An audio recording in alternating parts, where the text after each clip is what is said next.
ভোটারদের পছন্দের তালিকায় শীর্ষে রয়েছে বিএনপি, দ্বিতীয় অবস্থানে আছে জামায়াতে ইসলামী। এমনকি ছাত্রদের নতুন দলের চেয়ে বেশ কিছুটা এগিয়ে রয়েছে পতিত আওয়ামী লীগ। সম্প্রতি ইনোভেশন কনসাল্টিং নামের একটি আন্তর্জাতিক সংস্থার পরিচালিত জরিপে উঠে এসেছে এমন তথ্য।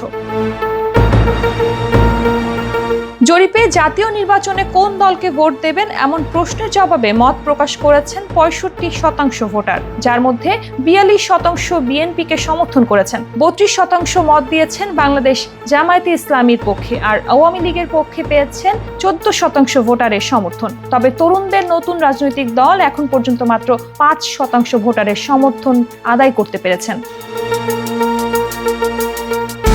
জরিপের তথ্য অনুযায়ী পুরনো রাজনৈতিক দলগুলোর প্রতি মানুষের আস্থা এখনো টিকে আছে, তবে তরুণ ভোটারদের মধ্যে নতুন রাজনৈতিক দলকে সমর্থন করার প্রবণতা দেখা গেছে। বাংলাদেশের অন্যতম প্রাচীন রাজনৈতিক দল আওয়ামী লীগ সামান্য ব্যবধানে তরুণদের নেতৃত্বে গঠিত নতুন দলকে পেছনে ফেলেছে। জেনজি ভোটারদের মধ্যে আওয়ামী লীগ পেয়েছে 11% সমর্থন, যেখানে তরুণদের রাজনৈতিক দল পেয়েছে 10%।